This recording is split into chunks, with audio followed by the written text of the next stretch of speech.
Students, welcome to our YouTube channel Riya's Classroom Calculations. The main aim for creating this YouTube channel is to clear the each and every concepts for the mechanical engineering students who are studying diploma and BTech.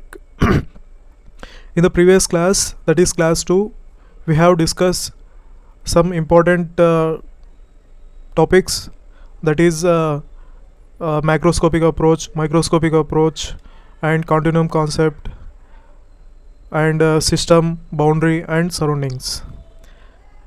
The continuation class for this today is a class 3.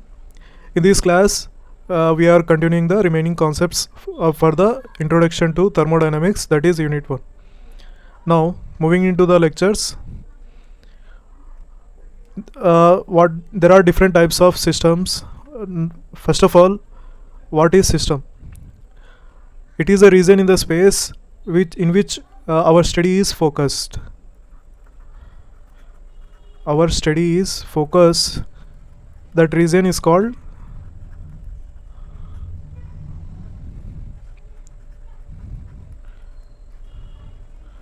system. In thermodynamics, a system refers to the part of universe we are studying, while everything outside the system is called surroundings. For example, if it is a system, it is surroundings and it is boundary. The region or the space where the study is focused is called as a system, and anything external to the system is called surroundings. The separation layer between system and surroundings is the boundary. Based on how energy and mass interaction with the surroundings, thermodynamic systems are classified into 3 main types. There are open system, closed system, and isolated system. Types of thermodynamic system. First, open system, closed system, and isolated system. In open system, both mass transfer and the energy transfer will be take place. In closed system, there is no mass transfer, but the energy transfer will be take place. In the isolated system, there is no mass transfer, no energy transfer. So that system is called as an isolated system. The example for the open system is boiling of water in an open pot. Water vapor escapes and heat enters from the stove. And the example for closed system is water in a sealed container. Heat can pass in or out, but no water escape or no steam can be escape. Isolated system, thermo flask, ideal case, no heat or mass enter or leaves. Now I will see with the diagram. This is an open system. Here we didn't close any lid into this container. Here the energy is transferred in the form of heat, and this is a mass having mass or matter, that is water. If you give the heat or energy, then it will boils, and this boiled water will convert into the vapor and it escape from this pot. So it is called as a open system. Both mass is transferring and energy is transferring, so it is called as a open system. Whereas in closed system, if we take the same lid and if you close if you take the same container, if you close the lid, then if you pass some energy, that is heat, the water which is present here will not escape here. The vapors which is coming out will convert into the water, and then again it will come into the container. So here only heat is transfer, no mass is transferring. So it is called as a closed system. In isolated system, no mass transfer, no energy transfer. Here the system is closed with the thermo flask, so that no heat or energy interaction will be take place. So it is called as a isolated system. Explanation with real life examples for this open system, closed system, and isolated system. The definition for the open system, as I said you, it can exchange both mass or matter and energy with its surroundings. The example for this is a cup of hot coffee without a lid, that is the cap, and heat escape to the air and steam also leaves. That is, steam means water, that is mass or matter. In closed system can exchange energy only, no matter or mass transfer. Example for this is pressure cooker, as we are covering the container with the cap, that is lid, and steam and water are contained inside, but heat is transferred from the stove. This is example of for the closed system.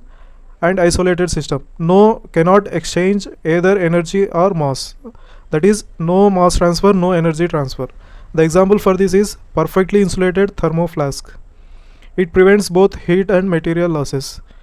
The example for this is also the ice thermoflask, which we used in the refrigerators like this.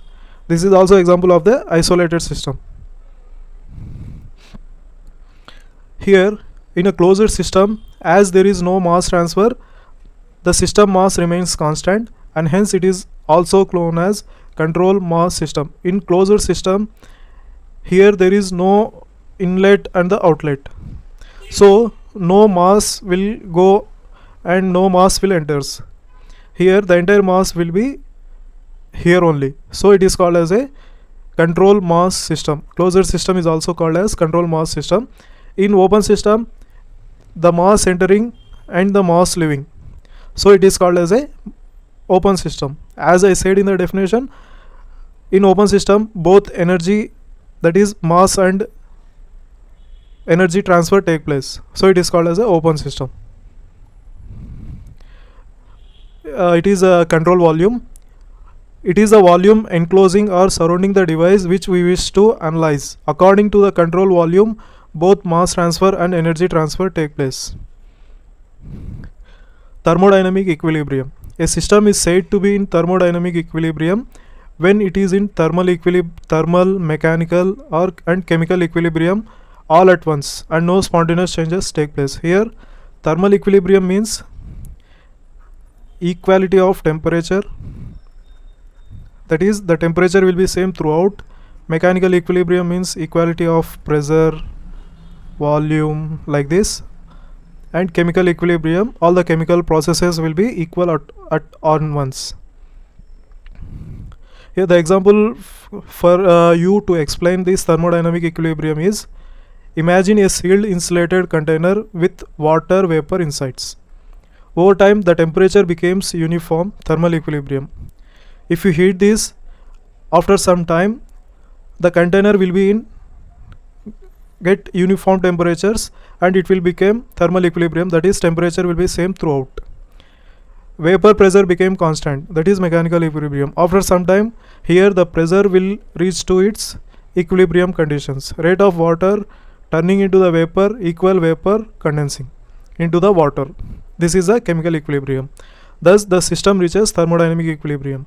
Here to be in thermodynamic equilibrium, it will have to pass thermal equilibrium, mechanical equilibrium and chemical equilibrium. Hope you guys will enjoy my video lecture. Please like and subscribe my YouTube channel, that is RCC Riya's Classroom Calculations. If someone who does not have subscribed my YouTube channel, please like and subscribe and share with your friends and colleagues so that they can gain some good knowledge. Thank you.